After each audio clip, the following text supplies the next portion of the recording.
मुझे कोई बोला कि मैडम आप 10th का 5th चैप्टर में क्या है? तो वो मुझे याद नहीं होगा, फिजिक्स का या इंग्लिश का 5th चैप्टर कौन-सा था, वो याद नहीं है। लेकिन मुझे टीचर्स का याद है, सभी टीचर्स मेरे जो कौन से सब्जेक्ट के कौन टीचर है, वो याद है और इतने प्यार से वो सिखाते थे, वो याद है। तो होलिस्टिक अप्रोच यानी सभी सब्जेक्ट का कनेक्ट करना और दिन का शुरुआत स्पिरिचुअल प्रेयर असेंबली से शुरू करना, ये बहुत ज़रूरी है। जब शुरुआत अच्छा हो, if the first impression is the best impression, शुरुआत अपना माइंड जब भी स्ट्रॉन्ग बनेगा, तो हर चीज़ इज़िली अडॉप्ट करेंगे बच्चे लोग, ओके? तो ये बहुत ज़रूरी है बच्चों को आजकल के जो प्रॉब्लम्स सारे इतने हैं कि इमोशनली स्ट्रॉन्ग नहीं है बच्चे, ओके? हाँ, तो इमोशनली स्ट्रॉन्ग करने के लिए बहुत हमारा ये कर्तव्य बनता है हर टीचर्स लोगों का, क्योंकि हर घर पे अभी इतना बच्चे हैं कि एक ही बच्चे है, पेरेंट्स 2 बच्चे भी नहीं करना चाहते sorry क्योंकि 2 ma'am, sorry to interrupt you ma'am, somebody is recording. अच्छा, मे बी दे आर हाँ, only recording, it's okay, okay okay, if they okay, are okay ma'am, recording, it's okay. Okay. Okay, so यही कहना है कि अ, हर घर में एक बच्चे ही रहते हैं ज्यादा से ज्यादा, आजकल 1 या 2 बच्चे मैक्सिमम घर में। तो बच्चों को इंटरैक्शन करना बहुत डिफिकल्ट होता है नहीं, किससे? पहले कैसे होता था घर पे मम्मी यानी भाई बहनों के साथ झगड़े भी होते हैं और आपस एक भी होते हैं, यानी बॉन्डिंग बढ़ता है, यानी प्रॉब्लम आएगा तो भी आज हम मेरे 2 बहनें हैं और 1 भाई है। अगर कुछ प्रॉब्लम आता है तो हम इमीडिएट डिस्कस करते हैं उनके साथ, ऐसा-ऐसा है और प्रॉब्लम सॉल्व होता है। लेकिन एज़ अ टीचर आप मदर भी हो, आप यानी आपका रोल बहुत ज़्यादा है उधर। तो ये ज़रूरी है कि आप ओवरऑल आपका 360 डिग्री रिलेशन है आपका। टीचर का एक रोल बनता है कि वो मम्मी के ऐसा मम्मी भी है घर पे यानी स्कूल में, वो फ्रेंड भी बनना चाहिए, एक फिलोसोफर भी है और एक गाइड भी है। तो she has lot of responsibilities, ये चीज़ समझना ज़रूरी है टीचर को और बच्चों को अंडरस्टैंड करना ज़रूरी है। इसलिए इमोशनली मैं ये टॉपिक में आ रही हूँ कि इमोशनली आपको स्ट्रॉन्ग करना है। हर बच्चा का थिंकिंग अलग होता है। एक शॉर्ट स्टोरी बोलूँ तो एक टीचर जो थी वो एक जैसे नया क्लास टीचर बनती है, तो ये एग्ज़ाम्पल मैं रिलेट कर रही हूँ। वो एक टीचर बच्चे को देख रही है कि वो बहुत शैबिली स्कूल में आता है, तो उन्होंने एक माइंड में ब्लॉक रखा कि वो हमेशा सब लोग आई लव यू बच्चे लोगों को बहुत प्यार दिखाना ज़रूरी है, लेकिन वो बच्चे के प्रति उसका प्यार बहुत कम लग रहा था। ये कैसे ऐसा बाल भी बराबर नहीं बनाता है, नाके भी नहीं आता है, ऐसा एकदम सिस्टमैटिक नहीं था। तो जब ये रिमार्क लिखना था परीक्षा होने के बाद, तो लिखा कि very shabbily dressed, no parents do not have any responsibility, यानी काफ़ी सारे ना नेगेटिव लिखने में तो बहुत आसान होता है ना, हम जजमेंटल हो जाते हैं कभी-कभी। तो ऐसा लिखा उन्होंने रिमार्क बच्चे के ऊपर काफ़ी, और रिमार्क लिखने के बाद उसने प्रिंसिपल के साथ डिस्कस किया। तो बोले कि हम लोग उसका पहले साल का फाइल ज़रा रेफर करते हैं कि ऐसा ही है क्या बच्चे पहले भी। तो ऐसा 2 साल पहले का अभी बच्चा 5th या 6th में था, तो तीसरी में लिखा गया था कि बच्चा सबसे ब्राइटेस्ट स्टूडेंट था। तो अभी अचानक चेंज कैसा हो गया? तो नेक्स्ट ईयर में जब भी देखा तो लिखा गया था कि उसका मम्मी को कैंसर हुआ है करके, ओके? तो बच्चा थोड़ा अपसेट है, उसका मूड स्विंग हुआ है और उसका नेक्स्ट ईयर लिखा गया था 5th में कि बच्चा का मम्मी एक्सपायर हुआ है करके, ओके? तो कैंसर से एक्सपायर हुआ है। तो इस वजह से उसका पूरा पूरा आउटलुक चेंज हो गया, ओके? पूरा आउटलुक चेंज होने के कारण क्या हो गया है, टीचर समझी नहीं बच्चे को, टीचर ने नेगेटिवली लिया कि बच्चा इतना इम्पोर्टेंट नहीं, नेगेटिव यानी लुक अच्छा नहीं है, ध्यान नहीं देता है, पढ़ाई में फेल हो रहा है, लेकिन उसका पीछे रीज़न क्योंकि कोई गाइड करने के लिए उसका कोई नहीं था। तो मेरा ये कहना है टीचर को, अपने पास 40-45 बच्चे हैं या आपके पास 70 बच्चे भी हो बीएमसी स्कूल में, लेकिन टीचर को पढ़ाई के साथ-साथ जैसे 100% डेडिकेशन बोला है मैंने, वो बच्चे का बारे में जानना जरूरी है और पूरा पर्सपेक्टिव चेंज हो गया। और बच्चे ने टीचर जब भी आई क्लास में अगले दिन से उसका आउटलुक ही चेंज हो गया और उसको इतना अच्छे से गाइड करने लगी वो टीचर कि जब ये लास्ट 10th आया तो उन्होंने जब गिफ्ट दिया टीचर, सब बच्चे लोग कुछ गिफ्ट दिए तो उन्होंने एक ऐसा अपना पेपर में बांध के दिया एक गिफ्ट बच्चे ने, और आधा सेंट का बॉटल था। तो बच्चों ने हंसा, सब बच्चों ने, वो टीचर ने तुरंत परफ्यूम डाल दिया। तो बच्चे ने बोला आप, मुझे ये मम्मी का लास्ट परफ्यूम का बॉटल चाहिए और आप आज ये परफ्यूम डाले तो मुझे मम्मी का याद आ गया। और लास्ट वो शादी तक उसने, और एक ब्रेसलेट दिया था जो मम्मी का था, उसका टूटा फूटा पत्थर सब गया था, लेकिन वो टीचर ने तुरंत पहना, इतना खुश हो गया। तो you are my best teacher. Every year teachers day का दिन और विदाउट फेल उसको हैप्पी टीचर्स डे का विश करता है। तो इस तरह से टीचर को अपना बच्चों को जानना, उनका मेंटालिटी को जानना जरूरी है और मोटिवेट करना बहुत जरूरी है। और teacher is a best motivator. आज हम भी हर क्लास में मेरे टीचर्स को बोलती हूँ आप अपने बच्चों को मोटिवेट कीजिए। और आज मैं इतना खुश हुई हूँ कि हर क्लास मेरे नर्सरी से 12th स्टैंडर्ड तक, या डिग्री कॉलेज का भी मैं प्रिंसिपल हूँ, वहां तक के हर बच्चे टीचर लोग को इतना रिस्पेक्ट दे रहे हैं। और 1 घंटे का जो सेलिब्रेशन किया है बच्चों ने कि it is give respect and take respect, ये ध्यान डालना है बच्चों में कि आप रिस्पेक्ट दोगे तो आपको भी रिस्पेक्ट मिलेगा इतनी अच्छी तरह से। तो ये बात एकता, 100% डेडिकेशन और बच्चों को इमोशनली स्ट्रांग करना और हर प्रॉब्लम सॉल्व होता है और स्ट्रांगली विश्वास करना है कि जो अंदर जो एक भगवान देता है, जैसे मैंने बोला ब्रीथिंग चालू है, हमारा ब्लड सर्कुलेशन चालू है, तो अंदर एक स्ट्रांग पावर है, एक स्ट्रांग क्षमता है हमारे ऊपर। तो आपको कुछ भी दिक्कत आती है, आप भगवान से बातें करो, फ्रेंड से, आपका मम्मी डैडी से बातें करो, मम्मी डैडी भी आपके फ्रेंड है, या टीचर से बातें करो। ये टीचर्स बताना चाहिए बच्चों को, लेकिन हार नहीं मानना चाहिए। हार, जैसा हरिवंश राय बच्चन ने एक पोयम में लिखा है कि हार कभी मानना नहीं चाहिए, हार के आगे ही एक जीत है। तो एम्पावर करना चाहिए, टीचर्स लोग बच्चों को एम्पावर करना चाहिए, और ताकि बच्चे समझे कि जैसे सुसाइड ज्यादा केसेस आता है आजकल बच्चों को, सबको आगे बढ़ना है, सबको फर्स्ट आना है, यानी ऐसा रेस जैसा बन गया है। तो ये रेस में नहीं रहे और बच्चों को समझना चाहिए हर चैलेंज अगर हम अच्छी तरह से निभाएंगे तो उसके आगे भी हमें बहुत कुछ सीखना मिलेगा। ओके, और हर प्रॉब्लम सॉल्व हो सकती है, धीरज रखना है, पेशेंस रखना है हम लोग को, तो हर प्रॉब्लम सॉल्व होगी। ओके, तो सिर्फ एक लास्ट में एक बोलती हूँ, एक दो पंक्तियां बोल रही हूँ। गुरु बिन बहुनिधि तरहीनी न कोई, चाहे बिरांची शंकर सम होई। अर्थात चाहे भगवान शिव जी जैसा सामर्थ्य हो अथवा ब्रह्मा जैसे बनाने की कला हो, मगर परम ज्ञानी गुरु के ज्ञान और कृपा के बिना आदमी संसार सागर से नहीं तर सकता, पार नहीं कर सकता। गुरु की इसी महत्व को कबीर जी अपनी वाणी में भी प्रमाणित किया है।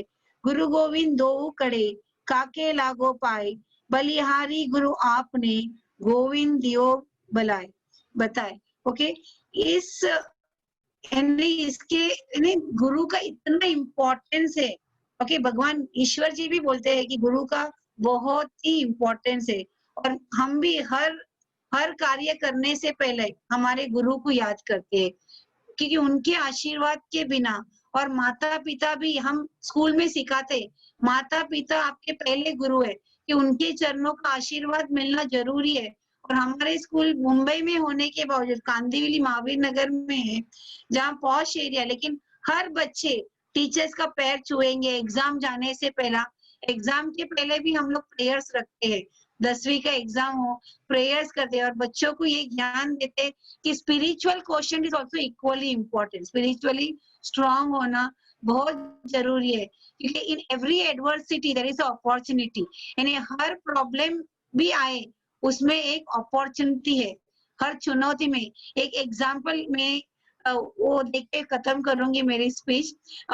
एक ही है कि जब मैं एक 10 साल पहले की स्टोरी है। मैं प्रिंसिपल थी नाला सुपारा का स्कूल का, हमारा ही ब्रांच का स्कूल का, और 10वीं का पेपर चालू था और एक लड़के का पेट में इतना ज्यादा ज्योमेट्री पेपर था और ये लास्ट पेपर था ज्योमेट्री का। तभी इन स्टेट बोर्ड का स्कूल था नाला सुपारा का, और इतना ज्यादा पेट दर्द हुआ। उसका मम्मी मुझे दोपहर को 2 बजे आई मिलने, मैम मेरा बच्चे का पेट ज्यादा ही दर्द है, कुछ समझ में नहीं आ रहा है कि कल एग्जाम दे पाएगा कि नहीं करके। अभी जस्ट हमने एडमिट किया है और पूरा टेस्ट होने वाला है और कल का शायद पेपर नहीं दे पाएगा तो पूरा 1 साल उसका बिगड़ेगा। लेकिन वो बच्चे का विल पावर इतना स्ट्रांग था, काफी विल पावर उसका स्ट्रांग था। तो उसने मैं उस हॉस्पिटल में एडमिट हुआ था। मैं करीबन 7 बजे मिलने गई उससे, और उससे पूछे और मुझे क्या बोला, मैम कुछ भी हो जाए मुझे एग्जाम देना है। उसका विल पावर इतना स्ट्रांग था कि मुझे एग्जाम देना ही है। वो कहती, ठीक है बेटा धीरज रख, तू पॉजिटिव है तो होगा, तू टेंशन मत लेना करके। और उसने रात ने तभी रिपोर्ट सब आया उसका, करीबन 8 बजे ऐसा रिपोर्ट आया और डॉक्टर ने बोला इसका अपेंडिक्स का ऑपरेशन करना पड़ेगा। और पूरा टेस्ट होते होते उसका ऑपरेशन इन इमरजेंसी में करना है। तो ऑपरेशन थिएटर में जाते जाते उसका 10 बज गया था, रात का 10 साढ़े 10। और थिएटर से आते आते उसका, तभी पेरेंट्स ने मुझे 10 साढ़े 10 बजे भी फोन करके बोला मैम अभी ऑपरेशन थिएटर में उसे लेके गए करके। और ऑपरेशन होते होते मुझे लगता है 1:30-2 बज गया होगा। और 5 बजे वापस मैंने फोन किया तो वो बोले कि थोड़ा थोड़ा होश में आ रहा है करके। और 7 बजे मैं हॉस्पिटल गई, सुबह नाला सुपारा में था, 7 बजे गई। तभी उसको होश आया, मेरे को देखा तो बोले मैडम मुझे एग्जाम तो देना ही है, साथ में उधर सलाइन चालू है उसका। और बोले मुझे एग्जाम देना है, दर्द भी हो रहा है, ऑपरेशन के बाद आपको पता है दर्द कितना होता है करके। और 11 बजे का पेपर है और मुंबई बोर्ड का, पूना बोर्ड था तभी। तो फिर मैं अभी क्या करें इसका, तो बच्चे को देना है और अगर बच्चे का इच्छा है तो टीचर को जो है 100% देना ही है, जब मैंने बताया। तो फटाफट स्कूल में गई, मुंबई बोर्ड से कनेक्ट की। ऐसा ऐसा मिलना भी डिफिकल्ट है, वो लोग सुबह 8:30 बजे मिले भी नहीं। अभी हमारा दिल्ली बोर्ड है तो हमको तुरंत रिप्लाई मिलता है, लेकिन मुंबई बोर्ड का फटाफट रिप्लाई नहीं मिलता था। और तभी 10-11 साल पहले की स्टोरी है।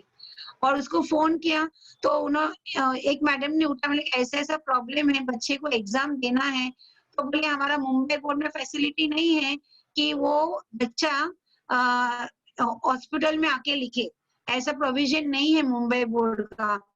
मेरे बच्चे को लिखना है, कुछ तो कीजिए, कुछ रूल्स चेंज कर सकते, कुछ तो कीजिए, बच्चे को लिखना है बोलते। और तभी टीचर्स लोग को बोला कोई अच्छा राइटर का प्रोविजन करो, क्योंकि बच्चे उसके हाथ में तो सलाइन चालू, वो तो लिख नहीं सकता है। तो फिर उसने बोला लास्ट में मुझे कितना 9:30-10 बजे बोला, 10 बजे का करीबन मुझे मैसेज आया। वो भी आगे आगे मैं कंटिन्यूस फोन कर रही, मैडम वो एग्जाम एक ही कंडीशन में लिख सकता है, तो एग्जाम सेंटर में लिखना चाहिए जाके, आप एम्बुलेंस में उसको लेके आ सकते हैं सेंटर में लिखने के लिए ये एग्जाम। तो फिर उसे हम यानी प्रोविजन किया, पेरेंट्स से बात करके एम्बुलेंस का, एक डॉक्टर अंदर, क्योंकि ऑपरेशन होके 5 घंटा ही हुआ था, तो एक डॉक्टर, एक नर्स, और ये मेरा प्रणव शेठ है लड़का, उसको अंदर लिया। और एम्बुलेंस के अंदर पेपर लिखा उसने, और राइटर का फटाफट प्रोविजन किया, 9वीं का एक बच्चे को रखा। और एम्बुलेंस फर्स्ट टाइम इस स्कूल के अंदर आया, एम्बुलेंस में बच्चा आया, सेंट एलोशियस करके स्कूल है, वहां पे उसने एग्जाम दिया। और वो एग्जाम दिया और 75 मार्क्स से, यानी जब रिजल्ट आया बच्चे ने लिखा। और ये मुंबई मिरर में सब फर्स्ट पेज में आया था उस साल, पेपर में, सभी पेपर में आया था, क्योंकि वो फर्स्ट स्टूडेंट था। तो एम्बुलेंस हमारा फोटो भी आया था उस वक्त। सब इसमें, और फर्स्ट टाइम वो एम्बुलेंस में पेपर लिखा और 75 में से 72 मिला ज्योमेट्री में बच्चे को उस पेपर में। ओके, तो जो विल पावर रखेंगे और स्ट्रॉन्ग पॉजिटिव वैल्यूज रखेंगे तो हर काम, मुश्किल काम भी वो पार जाएगा, नाव अपना क्लियर होता जाएगा, पार पड़ता जाएगा हर प्रॉब्लम। तो यही कहना है सभी टीचर्स को, आज टीचर्स डे का बहुत बहुत बड़ा बधाई सभी को, और यही कहना है कि सब बच्चों का आप माँ बनिए, उनका साथ रहिए, हर कंडीशन में रहिए, और इसका ब्लेसिंग आपको ऊपर से शावर होगा, भगवान का अनकंडीशनल इनफाइनाइट ब्लेसिंग आपको प्राप्त होगा। और हमेशा हर बच्चे को आपके बच्चे के जैसा ही रखिए, और बच्चों का प्यार जो आपको आएगा, 10 साल बाद बोलेंगे गुड मॉर्निंग मैडम कैसे हैं, वो हमारा ग्रेटेस्ट गिफ्ट होगा हमें। एंड आई एम थैंकफुल, आप ब्रह्मा कुमारी सिस्टर हर्षा बहन मुझे ये अपॉर्चुनिटी दी, सभी ब्रह्मा कुमारी का भी आपको आभार करती हूँ। आप भी एक बड़े टीचर हो हम सभी के लिए, और आप इतना अच्छा ज्ञान देते हैं सभी को, और इतना सेल्फलेस सर्विस करते हो सोसाइटी में। आपका सभी का बहुत बहुत हार्दिक अभिनंदन करती हूँ। और मेरा स्पीच बोलने के लिए काफी कुछ है, लिखा था काफी कुछ, और मन से बोला, जो बोला आज मन दिल से बोला, बोले ना, जो पैशनेटली बोला है, क्योंकि मैं मेरा जो टीचिंग है मैं तीसरी से शुरू की हूँ सिखाने, मम्मी के साथ ट्यूशन देती हूँ, मम्मी डैडी के आशीर्वाद से ही हूँ। तो मेरा एक स्ट्रॉन्ग बिलीफ है कि आप अपने पेरेंट्स का सेवा कीजिए दिल से, तो आपको बहुत ब्लेसिंग मिलेगा भगवान से। Thank you and God bless all the teachers. या Thank thank you, you. ma'am. Thank you, ma'am. Thank you so much. Thank you, ma'am. Thank you, Thank you, ma'am. ma'am. Thank you so much, ma'am. Thank you. Thank you very Thank you, much. ma'am. Thank you very Thank you, much, ma'am. Thank you, ma'am. ma'am. Thank you, ma'am. कि बाकी Thank you, सब ma'am. Mute रखेंगे Thank please, you very much. Thank you, ma'am. Please सभी mute रखेंगे बाकी। Okay okay okay. बहुत ही अच्छा। जो मैंने कभी सुना था कि शिक्षक क्या करता है, शिक्षक एक बच्चे का हाथ पकड़ता है, शिक्षक उसकी आंखें खोलता है, और तीसरा उसके दिल को थामता है। मैडम की बातें सुनते हुए मुझे ये महसूस हो रहा था कि वास्तव में अगर शिक्षक ये तीनों भूमिका निभाते हैं तो एक बच्चे को पत्थर से मूर्ति बनाने में कोई रुकावट कभी नहीं आ सकती है। और आपने जो बातें कही है, इमोशनली बच्चों को स्ट्रॉन्ग करना, और जो हमारे समाज में रिलीजन के प्रति इक्वलिटी का भाव है वो जागृत करना, और साथ ही साथ हर एक के दिल को समझना, ये आपने बहुत अच्छी बातें बताई। बहुत बहुत शुक्रिया। अभी हम जुड़ेंगे डॉक्टर समय सिंह जी मीना, जो कि असिस्टेंट प्रोफेसर है संस्कृत के Veer Vikramdev government PG college Jalore से। और मैं सर से निवेदन करूंगी कि आप हमारे इस ऑनलाइन वेबिनार में जुड़े, आपका हम बहुत स्वागत करते हैं। और आज के विषय पर जो आप लंबे समय से सुन भी रहे हैं, अपने विचार बिंदु रखेंगे डॉक्टर समय सिंह जी मीणा। अनम्यूट करेंगे आप। अखंड मंडलाकारं व्याप्तं येन चराचरं तत्पदं दर्शितं येन तस्मै श्री गुरुवे नमः। ब्रह्मानन्दं परमसुखदं केवलं ज्ञानमूर्तिं द्वन्द्वातीतं गगनसदृशं तत्त्वमस्यादिलक्ष्यम् एकं नित्यं विमलमचलं सर्वधी साक्षिभूतं भावातीतं त्रिगुणरहितं सद्गुरुं तं नमामि।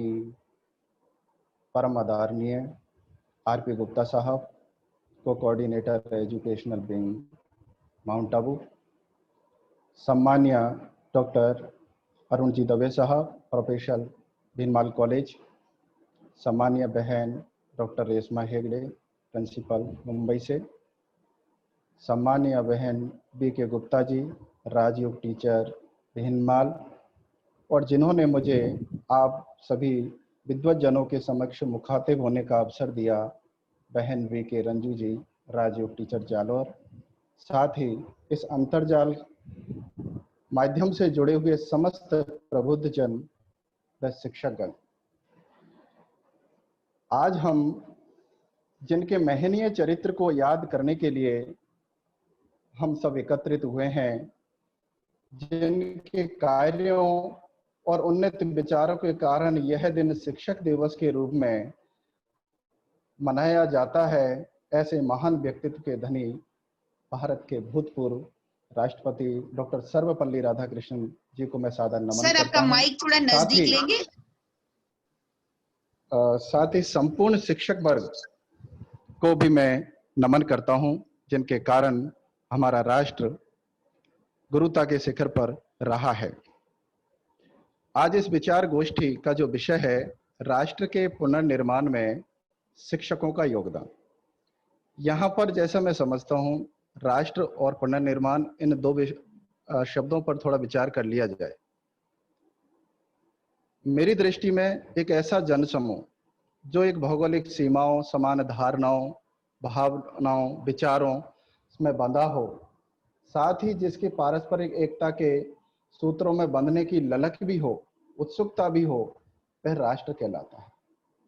आप पुनर्निर्माण पर विचार करें तो शब्द से ही द्योतित होता है कि पूर्व में निर्मित या स्थापित किसी वस्तु, विचार, भावना का पुनः संस्थापन करना, उसकी पुनः स्थापित करना।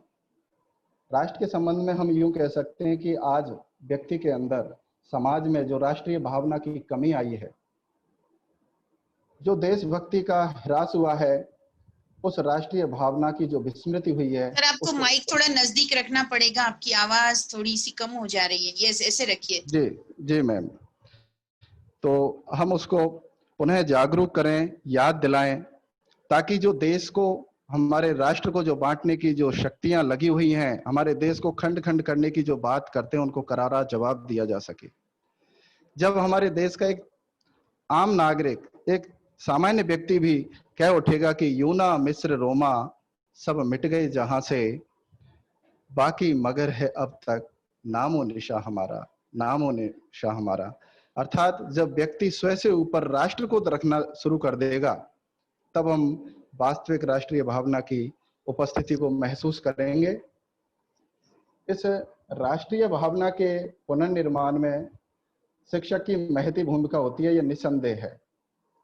क्योंकि शिक्षा मनुष्य का सर्वांगीण विकास करती है, और जो शिक्षा देने वाले हैं, प्रदान करने वाले हैं, वो शिक्षक कहलाते हैं। सामान्यतः यही शिक्षक का अर्थ लिया जाता है, परंतु भारतीय परंपरा में शिक्षक को ईश्वर से भी ऊंचा दर्जा दिया गया है।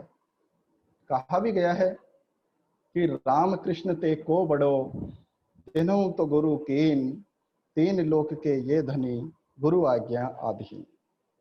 ये जो ईश्वर से ऊपर दर्जा एक शिक्षक को मिला है, ये कोई अकारण नहीं है। आवाज नहीं आ रहा है। शिक्षक की गुरुता और महानता के कारण ही यह पदवी उन्हें मिली है। अब आ रही है मैम आवाज? Hello hello. हाँ जी, पर थोड़ा पास में रखिएगा आप, नहीं तो बार बार धीमी हो जा रही है। जी जी, हाँ जी मैम। हमारे देश में एक से एक महान शिक्षक हुए हैं, जैसे कि चाणक्य, जिन्होंने स्वयं अकिंचन होते हुए अपने ज्ञान और संकल्प शक्ति के बल पर चंद्रगुप्त मौर्य को भारत का सम्राट बना दिया और भारत को एकता के सूत्र में, अखंडता के स्वरूप में स्थापित किया। श्री रामकृष्ण परमहंस जी, जिन्होंने एक घर गृहस्थी में उलझे हुए बालक नरेंद्र को अपने ज्ञान शक्ति, ज्ञान रश्मियों के बल पर स्वामी विवेकानंद बना करके भारतीय अध्यात्म को की पताका को संपूर्ण विश्व में फहराया। साथ ही हम डॉक्टर एपीजे अब्दुल कलाम, जो हमारे भूतपूर्व राष्ट्रपति रहे हैं और मिसाइल मैन के नाम से संपूर्ण विश्व में जाने जाते हैं, उन्होंने भी अपनी उन्नति और प्रगति का जो श्रेय है वो अपने शिक्षकों को दिया है।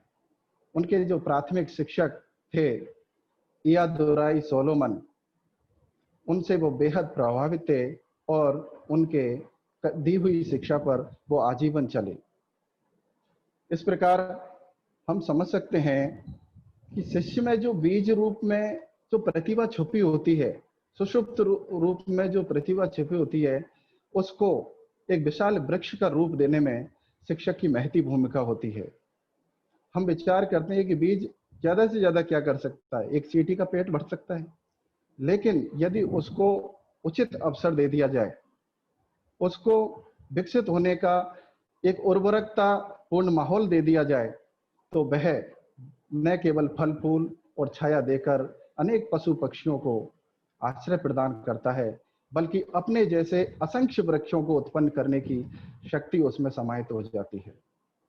तो और ये काम जो उनको वृक्ष बनाने का, विशाल वट वृक्ष का रूप प्रदान करने का जो महान कार्य है, ये एक शिक्षक ही करता है।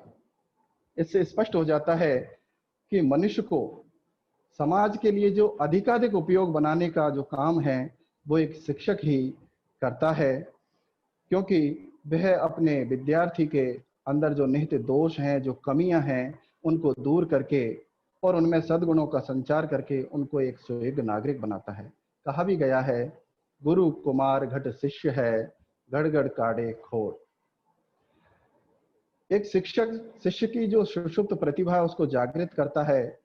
जैसा कि हम देखते हैं कि महाभारत युद्ध में भगवान वासुदेव के आशीर्वाद पाकर के, ज्ञान रश्मियों की ऊर्जा पाकर के स्वयं अर्जुन कह उठता है, क्या कहते हैं कि नष्टो मोह स्मृति लब्धा त्वत्प्रसादान मयाच्युता स्थितो अस्मि गत संदेह करिष्ये वचनम तब।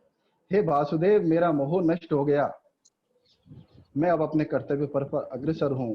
ठीक ऐसा ही जो काम है भगवान वासुदेव की भांति एक शिक्षक करता है। वह अपने शिष्य के अंदर जो मोह है, जो मूढ़ता है, उसको वह दूर करके उसको कर्तव्य पथ पर आगे बढ़ाता है।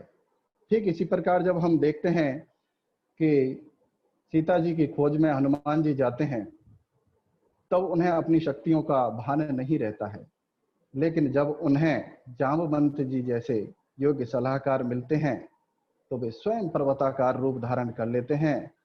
कहा भी गया है कि कवन सो काज कठिन जग माही, जो नहीं होई तात तुम पाही, राम काज लगी तब अवतारा, सुनतई बहु पर्वताकारा। और वो अपने उद्देश्य में सफल हो जाते हैं, क्योंकि उनको एक योग्य गुरु या सलाहकार उनको मिला, जिन्होंने उनको अपनी शक्तियों का एहसास कराया, बोध कराया। इस प्रकार हम कह सकते हैं कि एक व्यक्ति से ही समाज और राष्ट्र का निर्माण होता है। यदि व्यक्ति योग्य एवं सद्गुण संपन्न होगा तो राष्ट्र अपने आप ही उन्नति के पथ पर आगे बढ़ जाएगा। हमें चाहिए कि शिक्षक को उचित सम्मान और अवसर दिया जाना चाहिए।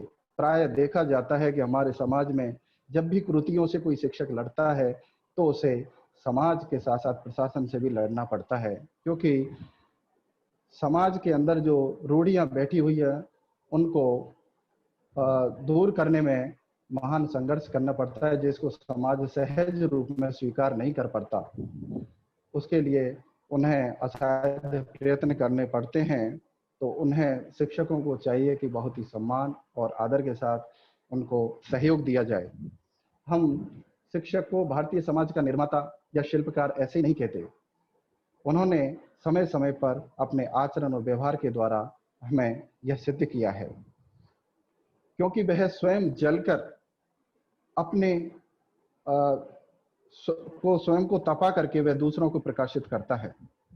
जिस प्रकार भगवान भास्कर अपने ज्ञान रश्मि, अपनी ऊष्मा रश्मियों के द्वारा जगत के कण कण में जीवन का संचार करते हैं, संसार को आलोकित करते हैं, ठीक वैसे ही एक शिक्षक समाज के हर तत्व को प्रभावित करता है। इसलिए एक शिक्षक न केवल अपने औपचारिक शिक्षण या विद्यालयी शिक्षण के द्वारा, अपितु अपने आचरण, व्यवहार, विचार, इन सब के द्वारा समाज को सिखाता है। अतः इसलिए एक शिक्षक को चाहिए कि वह स्वयं को समाज के सामने एक आदर्श के रूप में प्रस्तुत करे, तभी समाज में वह बदलाव लाने में समर्थ हो सकता है। पहले शिक्षक को स्वयं को संस्कारित करना पड़ेगा, स्वयं को समाज के अनुकूल बनाना पड़ेगा, क्योंकि यदि वह स्वयं को समाज के अनुकूल एक आदर्श के रूप में स्थापित नहीं कर पाता है तो वही स्थिति हो गई जैसा कहा गया है कि जाका गुरु भी अंधला, चेला खरा निरंध, अंधा अंधे ठेलिया, दोनों कूप पड़न। दोनों को उपपदन। तो शिक्षक को भी अपनी स्थिति पर विचार करके और अपने आप को शिक्षकीय गुणों से युक्त करना चाहिए। साथ ही जब हमारे समाज में योग्य शिक्षकों का चयन होगा तो निश्चित रूप से हमारा राष्ट्र पुनर्निर्माण की ओर अग्रसर होगा, ऐसा मेरा विचार है। जब समाज में विश्वामित्र, वशिष्ठ जी, द्रोण, चाणक्य जैसे गुरु होंगे तभी वे इस समाज में राम, अर्जुन और चंद्रगुप्त जैसे शिष्य बनेंगे। और तब यदि ऐसी स्थिति होगी तो हमारे राष्ट्र को उन्नति के पथ पर आगे बढ़ने से, हमारे राष्ट्र को का पुनरुत्थान होने से दुनिया की कोई ताकत नहीं रोक सकती, ऐसा मेरा विचार है। आज समाज के साथ साथ शिक्षा के क्षेत्र में भी अनेक बदलाव देखने को मिलते हैं। शिक्षा का स्वरूप बदलता जा रहा है, शिक्षण अधिगम प्रक्रिया यह शिक्षण के माध्यम बदल चुके हैं। तो मेरा कहना है कि इस सोशल मीडिया के जमाने में, वर्चुअल दुनिया में शिक्षक को अपने आप को अपडेट रखना होगा, तकनीकी से अपने आप को रूबरू कराना होगा और ये समाज में शिक्षा के क्षेत्र में जो बदलाव आ रहे हैं उनके साथ स्वयं को समायोजित करना होगा। तभी वह अपने ज्ञान का, अपने विचारों का समाज में संप्रेषण ठीक ढंग से और प्रभुत्व मात्रा में कर पाएगा। एक शिक्षक को चाहिए कि वह अपने अंदर समाज के जो इस समय की स्थिति चल रही है उसके निराशा और हीनता की भावना न पाले, बल्कि इनसे मुक्ति प्राप्त करे। वह याद करे अपने पूर्वजों को, भारतवर्ष के अपने गुरुजनों को, कि किस प्रकार एक शिक्षक के हाथों में प्रलय और सृष्टि दोनों ही समाहित रहती थी। एक शिक्षक के भौहें टेढ़ा करने मात्र से समाज दोलायमान हो जाता था। एक शिक्षक में पूरी ताकत होती है समाज को बदलने की, समाज में एक नए समाज और राष्ट्र का निर्माण करने की। वह एक से एक बढ़कर सत्ताओं को स्थापित कर सकता है तो निरंकुश सत्ताओं, शासन व्यवस्थाओं को पदच्युत भी कर सकता है। इसलिए शिक्षक जब चाहे एक नई सृष्टि और एक नए समाज का निर्माण वह कर सकता है।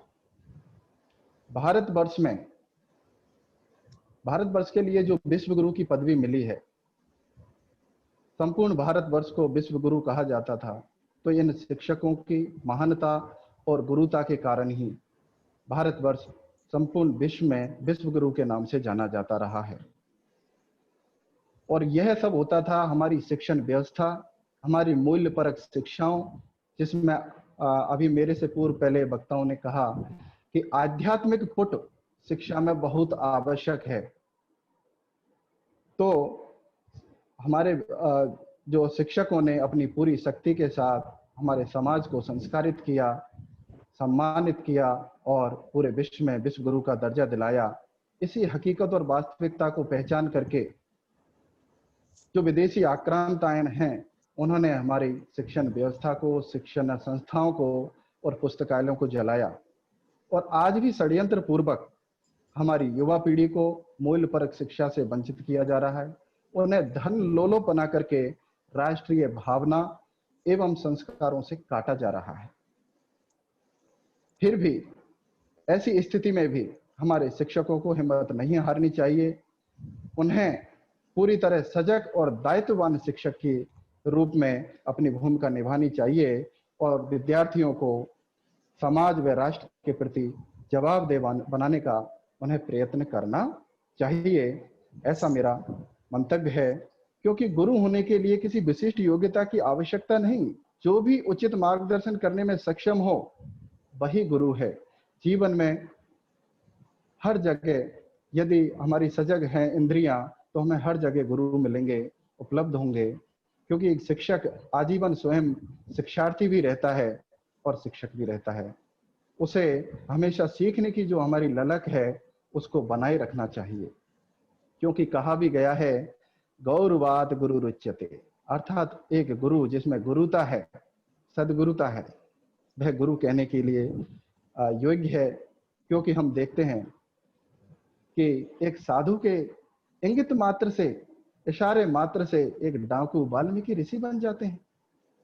उन्होंने अपनी एक सदगुरु की भूमिका, एक सददृष्टि उस पर डाली और वो हमारे वाल्मीकि के रूप में, एक आदि कवि के रूप में दुनिया में प्रसिद्ध हो जाते हैं। रामायण जैसा आदि काव्य हमारे लिए प्रेरणा का स्रोत देकर जाते हैं।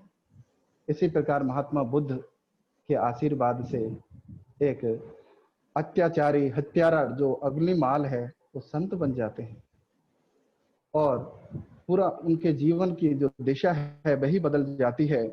साथ ही वीर शिवाजी के जीवन को हम देखें, जितना उनको उन्नति करने में माता जीजाबाई का हाथ होता है, उतना ही समर्थ गुरु रामदास का उनके चरित्र को निखारने में बहुत बड़ा हाथ होता है, जिसके कारण आज वो एक महापुरुष के रूप में जाने जाते हैं। सर तो मैं आपसे एक बार दोबारा जुड़ना चाहूंगी, थोड़ा सा समय का हमें ध्यान देना पड़ेगा। आपको नेक्स्ट राउंड में और एक बार मैं जरूर आपसे सुनना चाहूंगी। तो मैं बहुत मुझे लग रहा है आपके पास ज्ञान का इतना खजाना है और शिक्षक तो ज्ञान के भंडार ही होते हैं। बहुत अच्छा लग रहा है, लेकिन मुझे इसलिए रोकना पड़ रहा है कि समय अनुसार हमारी ये मीटिंग नहीं तो समापन नहीं हो पाएगी। तो सर बहुत थैंक्स, और मैं दोबारा आपसे एक बार समय रहते जुड़ना चाहती हूँ। सर ने बहुत अच्छी बातें कही, अनेक शिक्षकों के उदाहरण, जीवंत उदाहरण आपने दिए और समाज में शिक्षकों की भूमिका को आपने स्पष्ट किया। अभी मैं आमंत्रित करती हूँ आज के हमारे अनदर स्पीकर और कवि जगत से जिनका साहित्य से बहुत बड़ा नाता रहा है, doctor Arun Kumar ji Dave. बीनमाल government PG college के आप हिंदी विभाग के अध्यक्ष हैं और आपके पिताजी रामदत्त शर्मा जी से आपको काव्य और साहित्य का वर्षा मिला और निरंतर आप शिक्षा के साथ साथ अनेक मंचों पर अपनी कविताएं प्रस्तुत करते हैं। राष्ट्रीय मंचों पर आपके काव्य पाठ होते हैं। जागृत मारवाड़ पत्रिका और मारवाड़ चेतना, जो कि बीनमाल और मुंबई दोनों से एक साथ प्रकाशित होता है, मारवाड़ चेतना, उसमें हमेशा आपकी कॉलम थक्कड़वाणी के नाम से बहुत ही सटीक सचोट मानवता की बातें, मानव मानस को झंझोरने वाली बातें आप करते रहे हैं। इसके अलावा मधुमती, जागती ज्योत, दैनिक भास्कर, नवभारत टाइम्स, सार्थक और आकाशवाणी में भी समय प्रति समय आपने काव्य पाठ किए और युवा मानस को आप जानते हैं, राष्ट्र प्रेम को बहुत बखूबी आप प्रकट करते हैं और आज हम आपके साथ जुड़े हैं। तो मैं सर से निवेदन करूंगी कि आप भी अपने अनुभव युक्त बातें और अपने काव्यात्मक ढंग से आज के विषय को न्याय देंगे। अरुण कुमार जी दवे सर, आप अनम्यूट करेंगे? जी, आवाज आ रही है? यस, आपकी आवाज आ रही है, आप शुरू कीजिए। वेलकम। नमस्कार। आदरणीय गुप्ता साहब ने, रश्मि हेगड़े बहन ने और भाई समय सिंह जी ने बहुत प्रासंगिक बात की ही, और गुरु से बढ़कर भला इस दुनिया में कौन हो सकता है। हमारे यहाँ तो कहने को तो माँ को पहला दर्जा देते हैं, लेकिन हमारे समाज में एक शब्द प्रचलित है निगुरा, यानी जिसके गुरु नहीं है वो निगुरा कहलाता है। और निगुरा ऐसा व्यक्ति कहलाता है जो एहसान फरामोश हो, जो कृतज्ञ हो, जो किए उपकार को माने नहीं। इसीलिए भारत में गुरु का महत्व सर्वाधिक रहा है। जनमन के कवि कबीर ने 600 साल पहले कहा था, यह तन विष की बेलड़ी गुरु अमृत की खान, और शीश दिए भी गुरु मिले तो भी सस्ता जान। इससे अधिक और क्या होगा। तुलसीदास जी कहते हैं, अज्ञान तिमिरांधस्य ज्ञानांजन शलाकया चक्षुरुन्मीलितं येन तस्मै श्री गुरुवे नमः। यानी भारत में शिक्षक का सम्मान शताब्दियों से, सहस्राब्दियों से होता आ रहा है, और यह सम्मान उसे यूं ही प्राप्त नहीं होता है। उसका एक ही लक्ष्य होता है शिक्षक का, राष्ट्र निर्माण के लिए नई पीढ़ी को तैयार करना। शिष्य के व्यक्तित्व निर्माण के लिए शिक्षक अपने आप को खपा देता है और वो केवल उसको सामान्य ज्ञान ही नहीं देता है, बल्कि संपूर्ण जीवन दर्शन विद्यार्थी तक पहुंचाता है, अपने शिष्य तक पहुंचाता है। हमारे यहाँ भारत में शताब्दियों से, सहस्राब्दियों से अनगिनत गुरु हुए जिन्होंने अपने शिष्य का निर्माण किया और उन्हें सही अर्थों में मानव बनाया। हमारे यहाँ की शिक्षा की विशेषता यह थी कि वह चरित्र से जुड़ी हुई थी, नैतिकता से जुड़ी हुई थी। केवल अक्षर ज्ञान नहीं दिया गया, क्योंकि संस्कृत में कहा गया है साक्षरा विपरीताश्च राक्षसा एव केवलम। साक्षरा का उल्टा राक्षसा होता है। अगर कोई व्यक्ति केवल साक्षर है तो वो विपरीत होने पर राक्षस भी बन सकता है, लेकिन सरसो विपरीतश्च सरस सरसत्वम वंचति। लेकिन जो सरस है उसको उल्टा भी करेंगे तो सरस ही रहेगा। इसीलिए हमने यहाँ, हमारे गुरुओं ने यहाँ जो शिक्षा दी, जो ज्ञान दिया, वो सरस बनाने का दिया, मनुष्य बनाने का दिया। क्योंकि आज तो हालत यह है कि आदमियों से भरी है ये दुनिया, मगर आदमी को आदमी होता नहीं है दस्तिया। या हम ये कह सकते हैं कि रास्ता काटती बिल्ली का सबब मत पूछो, साथ में चलते आदमी से होशियार रहिए। तो इंसान बनाने के लिए, मनुष्य बनाने के लिए, मानवीयता सिखाने के लिए हमारे यहाँ शिक्षक की बहुत बड़ी भूमिका रही है। हमारे यहाँ प्राचीन काल में हर गुरुकुल में शिष्यों को यह शिक्षा दी जाती थी, नियमित सिखाया जाता था, सत्यम वद, धर्मम चर, स्वाध्यायान मा प्रमदः, आचार्याय प्रिय धर्म आरित्य, प्रजातंतुम मा व्यवच्छेत्मि, सत्यात् न प्रबद्धव्यम, धर्मात् न प्रबद्धव्यम, कुशलात् न प्रबद्धव्यम, भूत्ये न प्रबद्धव्यम, स्वाध्याय प्रवचनाभ्याम न प्रबद्धव्यम, मातृदेवो भव, पितृदेवो भव, आचार्य देवो भव, अतिथि देवो भव, यानि नवद्यानि कर्माणि तानि सेवितानि। यानी इन पंक्तियों में सारे जीवन का सार आ जाता है। अगर इन पंक्तियों का हम जीवन में पालन कर ले, जीवन में उतार ले, तो पृथ्वी पर ही स्वर्ग बन जाता है। इस देश में गुरुओं की महान परंपरा रही है। महर्षि वेदव्यास, वाल्मीकि, सांदीपनि, आचार्य द्रोण, चाणक्य, शौनक, वामदेव, शुक्राचार्य, बृहस्पति, अनगिनत वशिष्ठ, व्यास, विश्वामित्र, अनगिनत गुरुओं ने यहाँ ज्ञान परंपरा बढ़ाई है और राष्ट्र का निर्माण किया है। इस देश का सम्राट भी अगर डरता था तो सिर्फ गुरुओं से डरता था। गुरु इतना प्रखर, इतना तेजस्वी हुआ करता था कि वो राज सत्ता को खड़ी खड़ी सुना देता था। मगर दुर्भाग्य से गुरु और गुरुकुलों का महत्व मटिया मीट कर दिया गया। अंग्रेजी शिक्षा ने हालात ये कर दी कि आज तो स्थिति ये है शिक्षा मंदिरों की कि फटी भीत है, टूटी छत है, कोने में बिस्तुइया नाचे, घुन खाए शहतीरों पर की, बाहर खड़ी विधाता बाचे, मिनट मिनट में बरसा कर बेबस बच्चों पर 5 तमाचे, गढ़ता है दुखरंगवा मास्टर स्कूल में आदम के साचे। वर्तमान शिक्षा में हमने गुरु की महत्ता कम कर दी। जिस देशों में ईश्वर चंद्र विद्यासागर जैसे अध्यापक थे, जिस देश में स्वामी सच्चिदानंद जैसे अध्यापक थे, जिस देश में चाणक्य जैसा लोकप्रिय गर्मी में क्यों बैठी है शिक्षक था, उस देश का शिक्षक पापा का तो हो गया बेटा, नहीं था, तुम आए उसको मास्टर बना दिया गया है।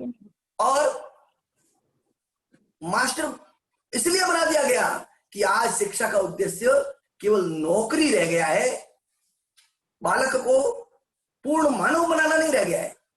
गुप्त जी लिखते हैं, यह आधुनिक शिक्षा किसी विध प्राप्त भी यदि कर सको तो लाभ क्या, बस क्लर्क बनकर पेट अपना भर सको।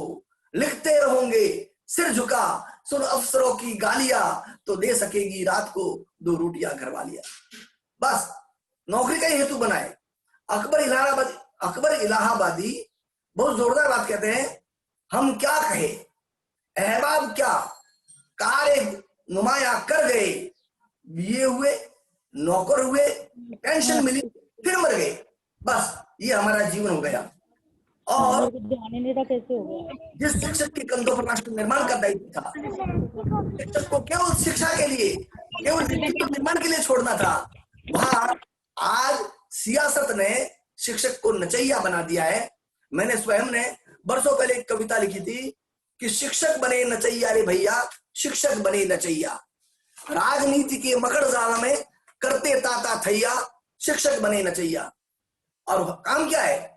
पढ़ना लिखना दूर भगाओ, सर्वे जनगणना करवाओ, यहां वहां पशु गिनते जाओ, पल्स पोलियो का टीका लेकर घर घर भटको भैया, शिक्षक बने नचैया रे भैया, शिक्षक बने नचैया। भाई समय सिंह जी ने कहा कबीर का वचन सुना करके कि जाका गुरु भी अंधड़ा, चेला खरा निरंद, अंधे अंधा ठेलिया, दोनों कूप पड़न। तो आज शिक्षक की हालत ये कर दी गई है। आज पाठ्यक्रम में ऐसी पुस्तकें आ गई है जो बालक को एक आदर्श शिष्य तो बनाती ही नहीं है। प्राचीन काल में कैसी परंपरा थी कि तुलसीदास ने रामचरितमानस में लिखा है, अगर राम और लक्ष्मण पुष्प चुनने भी जाते थे तो प्रातः काल गुरु आए सुपाई, लेन प्रसून चले दो भाई। फूल लेने भी गुरु की आज्ञा से जा रहे हैं, यानी गुरु का उनके जीवन में कितना महत्व था। द्वापर में एकलव्य को द्रोणाचार्य ने शिक्षा नहीं दी, केवल द्रोणाचार्य के नाम से उनकी मूर्ति से सीखी, लेकिन उन्होंने अंगूठा काट के दे दिया द्रोणाचार्य के मांगने पर। आज कलयुग का अगर छात्र होता तो होता यह कि गुरु अंगूठा मांगता और वो गुरु का ही अंगूठा काट के उनके हाथ में दे देता और गुरु को अंगूठा दिखा देता। हुआ ये है कि आज बात राष्ट्र निर्माण की कर रहे हैं, लेकिन राष्ट्र निर्माण के लिए जैसे व्यक्तित्व का निर्माण करना चाहिए वो गुरु ही कर सकता है। शिक्षा, हमारे संस्कृत में कहा जाता था, ये शम न विद्या न तपो न दानम ज्ञानम न शीलम न गुणो न धर्म ते मृत्यु लोके भूमि भार भूता मनुष्य रूपेण मृगाश्चरन्ति। तो ये सारी चीजें इस देश में चारित्रिक शिक्षा के द्वारा ही आ सकती है और शिक्षक को इसी कार्य में लगाना होगा। मैं इस अवसर पर, मुझे मालूम है समय की सीमाएं हैं, इसलिए जो शिक्षण व्यवसाय से जुड़े हैं, जो शिक्षक है, उनको अपना प्राचीन गौरव याद दिलाता हुआ अपनी एक कविता से बात का समापन करना चाहूंगा कि तेज तपशील ज्ञान की खान, द्रोण भृगु परशुराम संतान, सनातन मूल्यों के आधार, स्वयं का कर तू फिर संतान। मैं उन गुरु भाइयों, उन शिक्षकों से कहना चाहता हूं कि आप अपना पुनः निर्माण करें, अपना संधान करें, अपने गौरव को याद करें, विगत गौरव अपना कर याद, करे गुरुवर से संवाद, रखा जिनके मस्तक पर हाथ, बन गए वे भूपति नरना। गुरु की इस पर कृपा होती थी, वे सम्राट बन गए। कृष्ण हो, राम हो या चंद्रगुप्त हो या शिवाजी हो, त्रिलोकेश्वर का झुकता शीश, गुरु की पाने को आशीष, सृष्टि का कण कण देता मान, स्वयं का कर तू फिर संधान।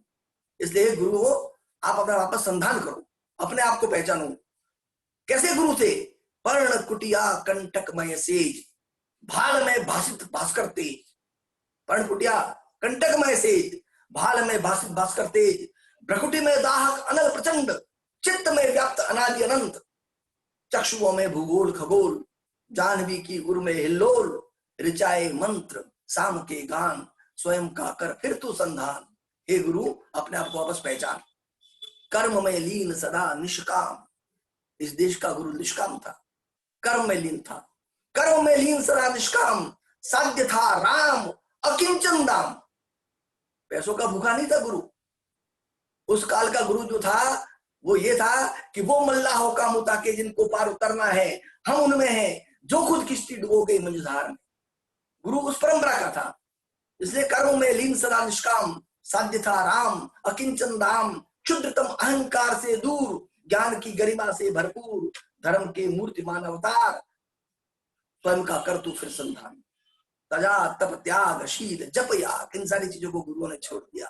तजा तप ज्ञान त्याग शील सम्मान, बना याचक तज गौरव ज्ञान, स्वार्थ मद मोह कलह से ग्रस्त, सूर्य कर स्वाभिमान का अस्त, आय क्यों झेल रहा अपमान, स्वयं का कर तू फिर संधान। धन्य अब त्याग गुरु वर जाग। मैं आज शिक्षक दिवस पर सारे गुरुओं का आह्वान करता हूं कि धन्य अब त्याग गुरुवर जाग, जगा अपने भीतर की आग, शिथिलता के सब बंधन तोड़, हृदय से तार हृदय के जोड़, साधना से समाज को साध, सत्य शिव सुंदर को आराध। दिवस मणि युग के, ये गुरु तो युग का सूर्य है। दिवस मणि युग के छोड़ थकान, स्वयं का कर तू फिर संधान, स्वयं की क्षमताओं को तोल, अपने आप को पहचान। समय सिंह जी ने कहा कि जामवंत हनुमान जी उनका बलियाद दिलाता था, मैं सारे गुरुओं को उनका बलियाद दिलाना चाहता हूं और कहता हूं कि स्वयं की क्षमताओं को तोल, बेबसी का बाना दे खोल, कृत्यता की कैंचुली उतार, अरे वो शेष नाग अवतार। जाग तू चढ़क पुत्र चाणक्य, ठान कुछ भी यह कि नहीं अशक्य, ठान यह कुछ भी नहीं अशक्य, भूल मत शिक्षक की पहचान, स्वयं का कर तू फिर संतान। मैं शिक्षक दिवस पर राष्ट्र निर्माण के लिए सारे शिक्षक भाइयों से कहना चाहता हूं कि आज हालत यह है कि गांधी बाबा, इस स्वराज में सुरा बहुत है, राज नहीं है। राज रोज खुलते हैं लेकिन खिलता यह स्वराज नहीं है। कैसा यह साहित्य कि जिसका हित से कुछ संबंध नहीं है, सभी यहाँ मुक्तक है यारो, कोई यह प्रबंध नहीं है। आलोचना लोच से भारी, आलोचना लोच से खाली, अब मजाक में मजान गम है, सत्ता से सत निकल गया है, सिर्फ अहम है हम ही हमें। इसलिए अगर युवा पीढ़ी को वापस राष्ट्रीयता से जोड़ना है, युवा पीढ़ी का निर्माण करना है और राष्ट्र का निर्माण करना है, क्योंकि अंत में मैं 4 पंक्तियां कहूंगा। हमारी हालत ये हो गई है कि भूल गए हम हाय देश का पावन गौरव गान, कैसा स्वाभिमान हमारा, कैसा स्वाभिमान। भूल गए हम देशभक्ति की वाणी को, भूल गए राणा प्रताप सेनानी को, भूल गए हम भगत सिंह बलिदानी को, और भूल गए हम झांसी वाली रानी को। जिब्बा पर जम गए हमारे, रोम रोम में रच गए बस गए शाहरुख और सलमान, कैसा स्वाभिमान हमारा, कैसा स्वाभिमान। अरे तेरी मेरी सबकी राम कहानी है, चुप्पी ओढ़े बैठी दादी नानी है, सीता सावित्री की कथा पुरानी है, और कलयुग की नारियां शयानी ज्ञानी है। बनी विपाशा मलिका राखी नारी की पहचान, कैसा स्वाभिमान हमारा, कैसा स्वाभिमान। इसलिए राष्ट्र निर्माण के लिए इस देश के शिक्षकों को, इस देश के गुरुओं को वापस आगे आना होगा, फिर से चाणक्य बनना होगा, फिर से संदीपन बनना होगा, फिर से द्रोण बनना होगा, फिर से परशुराम बनना होगा, समर्थ गुरु रामदास बनना होगा, तभी इस राष्ट्र का पुनर्निर्माण होगा। आपने मुझे समय दिया, इसके लिए बहुत बहुत धन्यवाद सर, बहुत बहुत थैंक्स। समय और शब्द दोनों का आपने बहुत ही संयम का पालन करते हुए बहुत सुंदर शब्दों में हमें जोश भरी वाणी, काव्यात्मक आपकी प्रस्तुति से प्रेरणा दी है।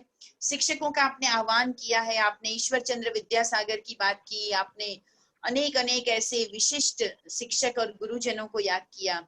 मुझे भी याद आ रहा था कि जब मैं नेट पे एक बार सर्च किया था कि 1935 की फरवरी में इंग्लिश पार्लियामेंट में जॉन मैकाले, जो कि भारत के ईस्ट इंडिया कंपनी के द्वारा भारत में 1 साल तक भ्रमण करने के बाद अपनी पार्लियामेंट में एक प्रस्तुति दे रहे थे, और उन्होंने अपने इंग्लिश पार्लियामेंट में एक बात कही थी कि भारत को हराना असंभव ही है, नामुमकिन है, मुश्किल है।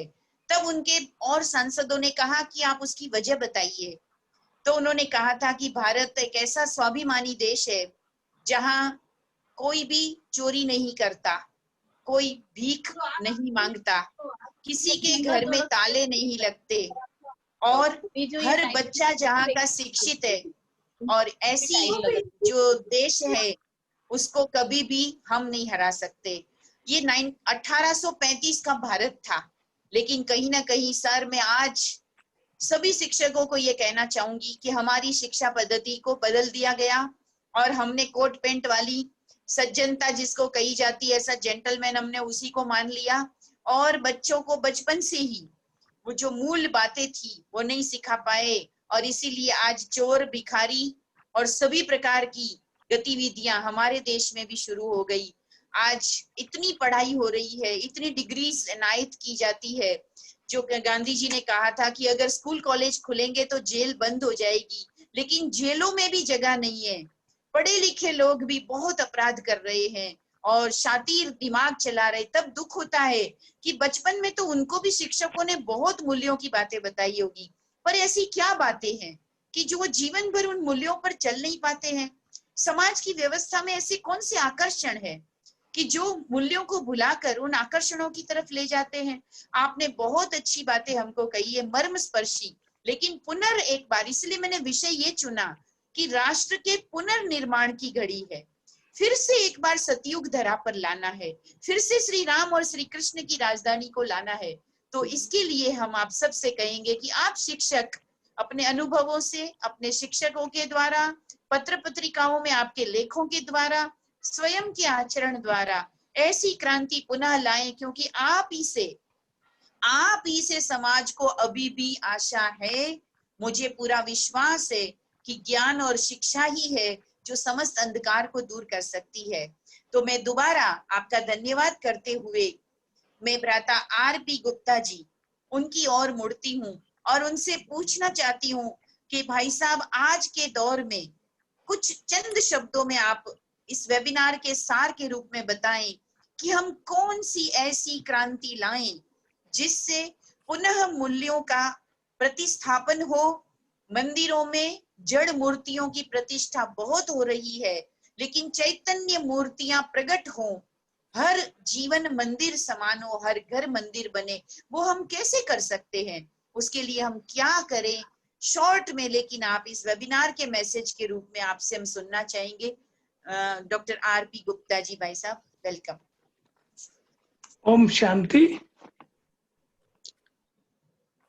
आज का जो ऑनलाइन वेबिनार चल रहा है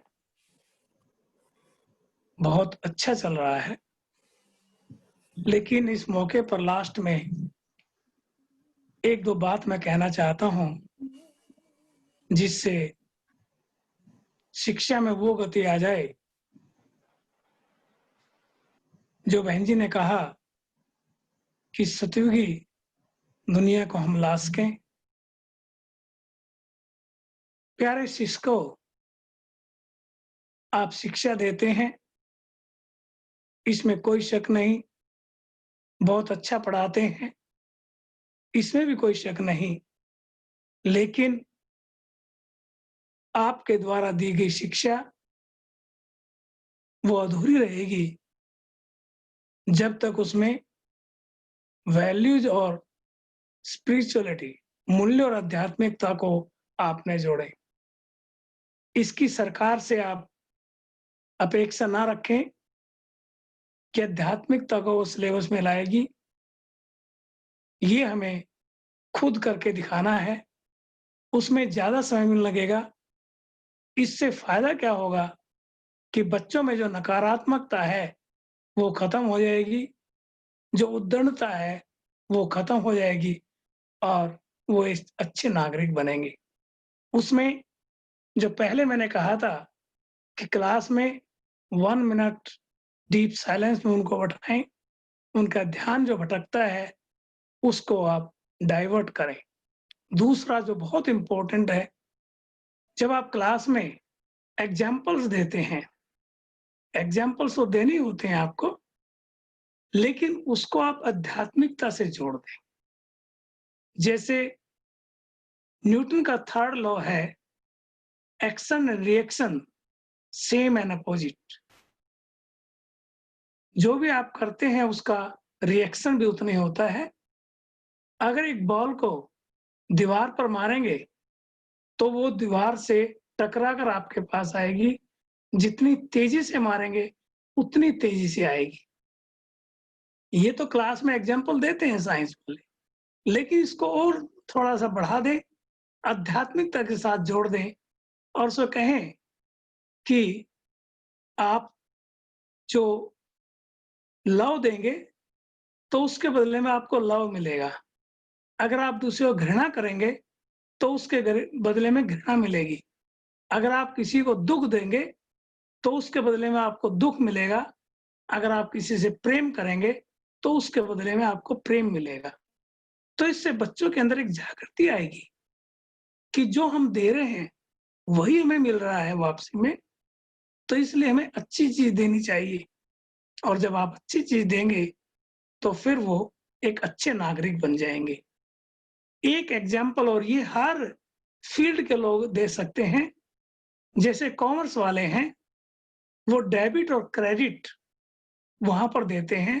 आप भी सब जानते होंगे, डेबिट का मतलब है नाम लिखना और क्रेडिट का मतलब है आपका जमा हो जाना। ये हम एग्जाम्पल में देते हैं। और फिर जब आप उधार लेते रहते हैं, वो दुकानदार जो माल खरीदते हैं वो आपके नाम लिखता रहता है, और जब आप पैसे देते हैं वो जमा करता रहता है, और लास्ट में जो बैलेंस है वो फिर आप देते हैं। अगर आपने ज़्यादा जमा कर दिया तो वो आपको वापस मिल जाता है। ठीक इसी को आध्यात्मिकता से जोड़ सकते हैं, और उसमें कर्मों की गुह्य गति के साथ इसको जोड़ दीजिए कि जब हम गलत काम करते हैं तो उससे आपके पाप कर्म बनते हैं। जब आप अच्छे कर्म करते हैं तो उससे पुण्य कर्म बनते हैं, और फिर वो आपके जुड़ते रहते हैं। और फिर यदि पुण्य का खाता ज्यादा होता है तो उसका आपको सुख मिलता है। अगर पाप का खाता बढ़ जाता है तो वो आपको भोगना के रूप में भुगतना पड़ता है। अगर वो पाप इतना ज्यादा बढ़ जाए कि इस जन्म में पूरा ना हो तो अगले साल, अगले जन्म में फिर वो आपको भुगतना पड़ता है। क्योंकि हम देखते हैं जब एक बच्चा जन्म लेता है, लेते ही वो लंगड़ा हो जाता है, आंखें चली जाती हैं। आखिर उसने क्या पाप किया? उसने अभी कोई पाप नहीं किया, लेकिन पिछले जन्मों का उसका पाप का गड़ा था जो वो पूरा नहीं कर पाया, और वो कर रहा है। अगर ऐसे बच्चों को आप एग्जाम्पल देंगे तो उससे उनके संस्कार को हम चेंज कर सकते हैं, और जो एक आपका दायित्व है समाज के प्रति, राष्ट्र के पुनर्निर्माण के प्रति, कि एक अच्छा नागरिक आप उनको बनाकर उनको एक अच्छी जगह ले जा सकते हैं। तो मैं इतना ही कहूँगा, और आपने मुझे टाइम दिया, 2 बार टाइम दिया, और यहाँ पर गीता बहन और रंजू बहन का विशेष रूप से मैं धन्यवाद करना चाहूँगा, जिन्होंने मुझे एक लायक समझा कि मैं यहाँ पर कुछ बातें आपके सामने रखूँ। एक बार फिर सभी को बहुत-बहुत धन्यवाद। थैंक यू सो मच भाई साहब, आपका भी बहुत बहुत धन्यवाद। आप बहुत व्यस्त रहते हैं, हम जानते हैं, लेकिन आपने हमारे इस छोटे से जालौर जिले के लिए हम सबको बहुत मूल्यवान आपके विचारों को शेयर करने के लिए समय दिया। आपका भी बहुत बहुत थैंक्स है। मैं मैडम रेशमा जी से भी कहना चाहूंगी कि आपने पूरे वेबिनार को सुनने के बाद जो आपने सार इसका लिया हो तो एकदम शॉर्ट में आप अपने थॉट को रख सकते हैं, madam Reshma ji. In short अगर बोलेंगे तो अभी डॉक्टर गुप्ता जी ने सारांश बता ही दिया है। जी इन जी शॉर्ट, जी, आपको कैसा लगा आप ये बताइए। हाँ, वेबिनार काफी अच्छा लगा क्योंकि सभी एक्सपर्ट्स का व्यू सुनने मिला। और टीचिंग लाइन में कैसे ना, ऐसा बोलते हैं वूम से टूम तक, जब जन्म होते तब से एंड तक हमें अपग्रेड करना ही है। तो मैं सोचती हूँ जब नया दिन आता है सभी टीचर्स को माने कि हमें अपस्किल करते रहना चाहिए, और नॉलेज जहाँ से भी मिले, बच्चों से भी काफी नॉलेज मिलती है। और इस जो पेंडेमिक का टाइम जो चल रहा है उसमें अपने सभी टीचर्स को अपना क्षमता टेक्नोलॉजिकली भी बढ़ाना है। और सिस्टर्स लोगों ने ये ऑनलाइन टेक्नोलॉजी में एंगेजमेंट सेक्शन रखा है, ये देख के तो बहुत प्राउड फील हो रहा है। और इसी तरह सभी टीचर्स के ऊपर भी बहुत प्राउड फीलिंग हो रहा है कि अपने कॉम्पिटेंसी, कोर कॉम्पिटेंसी उन्होंने टीचिंग का कंटिन्यू रखा है ऑनलाइन द्वारा, और इतने अच्छे तरह से कर रहे हैं। तो और अपना टेक्नोलॉजी का नॉलेज और बढ़ाए, और कुछ भी प्रॉब्लम आए, हम हमारा जो ऑब्जेक्टिव है टीचिंग का कभी छोड़े नहीं, और सभी को बांटते रहे नॉलेज, अच्छी knowledge. Okay, thank you. Okay okay, thank you so much. और आप मुंबई से हमारे से जुड़ी, ऐसे ही और भी आगे जुड़ते रहिएगा।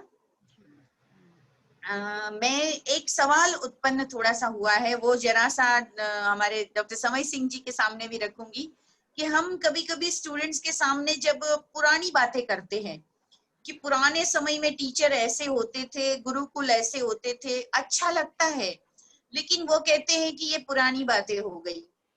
हमको ये बताओ कि आज कौन ऐसा है जिसको हम फॉलो करें। और कभी कभी, सर माफ कीजिएगा, लेकिन कभी कभी शिक्षक भी ऐसा उदाहरण प्रस्तुत नहीं करते हैं जिससे कभी कभी बहुत रॉन्ग मैसेज टीचर्स की तरफ से भी स्टूडेंट्स में चला जाता है। हालांकि नेगेटिविटी को नहीं देखना चाहिए, लेकिन ये हकीकत है।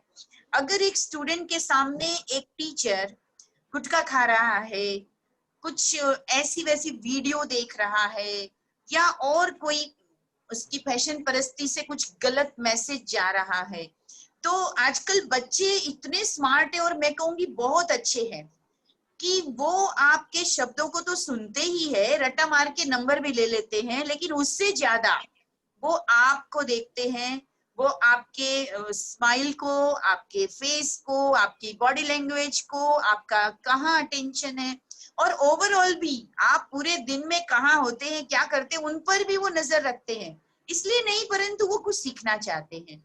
तो ऐसे में शिक्षकों को और अधिक अटेंशन क्या देना चाहिए, इन शॉर्ट आप भी थोड़ा सा बताएं। समय सिंह जी।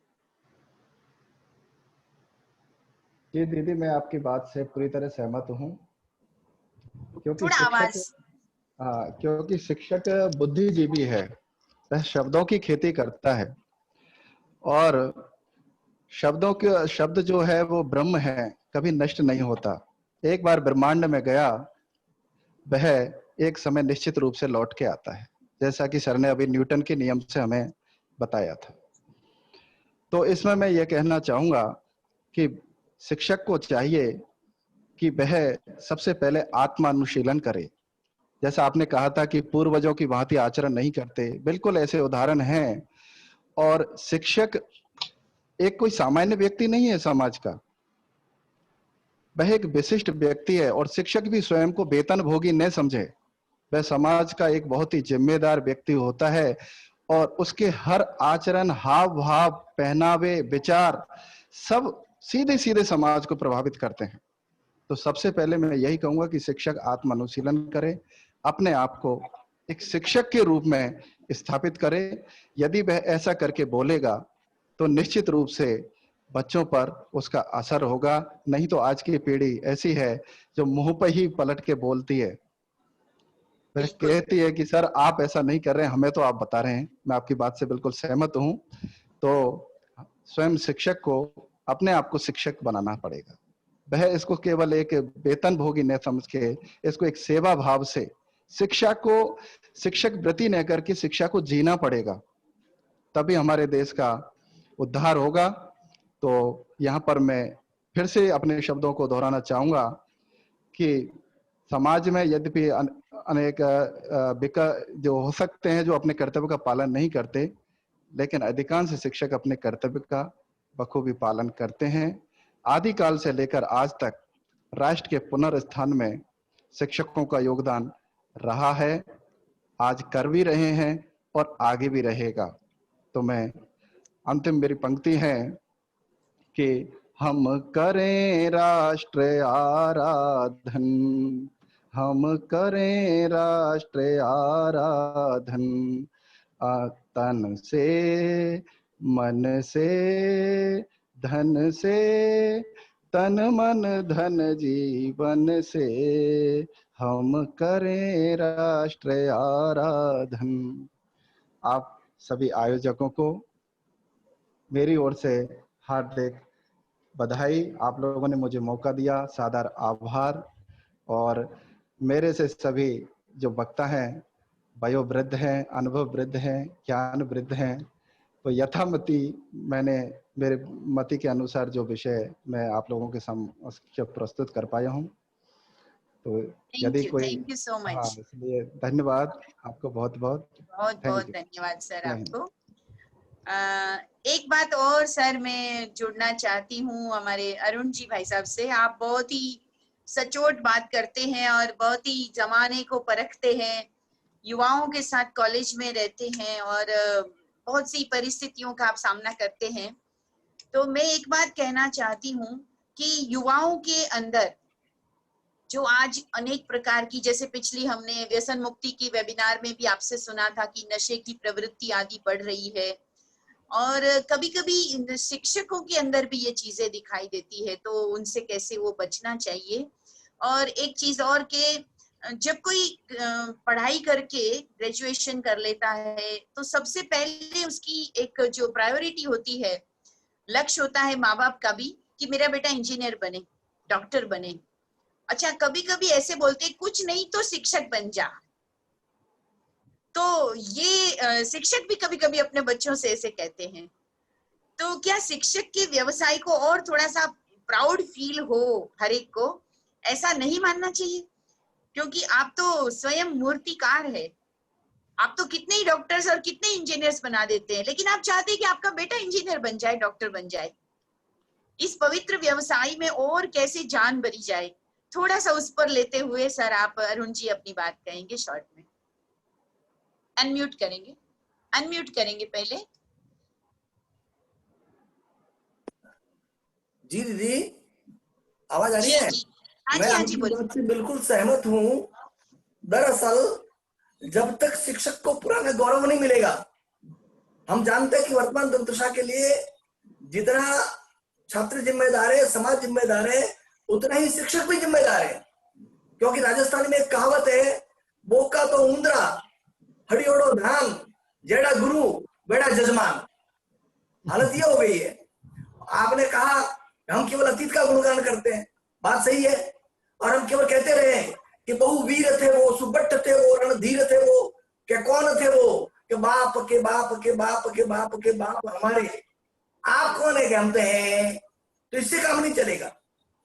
आज भी माना कि अंधेरा घना है, पर दीपक जलाने की कहां पर मना है। अब्दुल कलाम जैसे व्यक्तित्व शिक्षक ही तो थे, उन्हें हम जीवन में उतार सकते हैं। और समाज को चाहिए कि शिक्षक को पूरा सम्मान दे, शिक्षक को हे ना समझे। बिल्कुल हमारा नजरिया ही बदल गया है। हम डॉक्टर को सम्मान देते हैं, इंजीनियर को सम्मान देते हैं, राजनेता को सम्मान देते हैं, और सही अर्थों में जिसको सम्मान देना चाहिए उसे सम्मान देते ही नहीं है। शिक्षक को आज दोहरी भूमिका निभानी है। एक तरफ तो शिक्षक बेचारा 4-5 घंटे पढ़ाता है उस बच्चों को, उस बालक के 19-20 घंटे समाज के साथ गुजरते हैं। घर में जो बुद्धू बख्शा है टीवी, वो हमें शिक्षा ये दे रहा है कि गहरी साजिश में रखो खुद को पूरा व्यस्त, घमासान पति से करो सास ससुर को त्रस्त, सास ससुर को त्रस्त नित्य प्यार रचाओ, और मौसम के मानिंद बदलती शोहर जाओ। हो गया बंटाधार कबाड़ा खूब कर रहे, और टीवी के सीरियल घरों में जहर भर रहे। तो उसका जो दुष्प्रभाव हो रहा है उससे भी मुकाबला करना है। इसलिए शिक्षक की भूमिका आज बहुत ज्यादा महत्वपूर्ण हो गई है। हम शिक्षकों को केवल कथनी में नहीं, करनी में ये करना होगा। और दुर्भाग्य से हो ये रहा है कि आज शिक्षण संस्थाओं में केवल आंकड़ेबाजी चल रही है, सही अर्थों में काम करने नहीं दिया जा रहा है। सिखाया ये जा रहा है कि काम मत कर, काम की फिक्र कर, और फिक्र भी मत कर, फिक्र का जिक्र कर, इसलिए काम नहीं हो रहा है। तो दीदी, इस वेबिनार के माध्यम से मैं शिक्षक भाइयों से भी निवेदन करना चाहूंगा कि वे अपने प्राचीन गौरव को याद करके अपने आप को उसको अनुकूल ढाले। इस युग में भी तो डॉक्टर अब्दुल कलाम जैसे शिक्षक हुए, राधाकृष्णन जैसे शिक्षक हुए, तो क्यों नहीं हो सकते। अपने जालोर जिले में ही मेरे शिक्षक मित्र है, छोटे अनुज है, संदीप जोशी, उन्होंने कई नए नए प्रयोग किए हैं और राष्ट्रीय स्तर पर ख्याति प्राप्त की है। तो इसलिए शिक्षक भाइयों को भी चाहिए कि वे अपने आप को सही अर्थों में शिक्षक समझे, शिक्षक का क्या धर्म है उसको जीवन में उतारे, और ये क्या कर ले, मैं किससे क्या मांगू, मेरी दासी ऋतु तक सारी, होटो भाई हवा बासंती, आंखों रिमझिम चौमासा, वे मल्लाहों का मुंह ताकि जिनको पार उतरना है, हम उनमें हैं जो खुद किश्ती डुबो के मंसार में। तभी वापस इस राष्ट्र का निर्माण होगा। आपने मुझे दोबारा अवसर दिया, इसके लिए बहुत बहुत आभार। आभार सर, आपका भी बहुत बहुत आभार। और अभी मैं मुड़ती हूँ आदरणीय ब्रह्मा कुमारी रंजू बहन जी, जिन्होंने आगाज भी किया इस सुंदर वेबिनार का, और अंत में आप अपना संदेश देना चाहेंगे और साथ ही सभी महानुभावों का, स्पीकर्स का धन्यवाद भी करेंगी। आदरणीय रंजू बहन जी। ओम शांति। मैं तो कहूंगी आज का सेमिनार जालोर जिले के लिए बहुत अच्छा रहा। प्रभावशाली रहा। लेकिन एक बात कहूँ, कहा गया है संकल्प से ही सृष्टि रचा जाता है, और इंसान जैसा संकल्प करता है, बोल भी बोलता है और उसी अनुसार कर्म भी करता है, और उसी कर्म से संस्कृति भी बनती है। तो आज हम सभी जो भी इस वेबिनार में जुड़े हुए हैं, आज अगर हम सभी मिलकर के ये शुभ संकल्प का, आशा का दीपक अपने अंदर जलाएं कि बहन जी, जरूर आपका हमारे राष्ट्र आवाज को, नहीं आ रहा है। अच्छा जरूर हम अपने, अभी सुनाई पड़ा क्या प्रॉब्लम है? हेलो, नहीं सुनाई दे रहा है, हमें सुनाई दे रहा है आवाज। दे रहा है ना? जरूर हम अपने राष्ट्र को विकास की ओर ले चले और हमारा राष्ट्र का नवनिर्माण कराए। इसके लिए आज हम अपने मन के अंदर ये दृढ़ संकल्प करें कि हमेशा हम शिक्षक गण व जो सुनने वाले, भले हम शिक्षक नहीं है, लेकिन सर ने कहा सीखने का कला तो अंतिम समय तक रहता है, जब तक जीना है तब तक सीखना है, हर एक को सीखना है।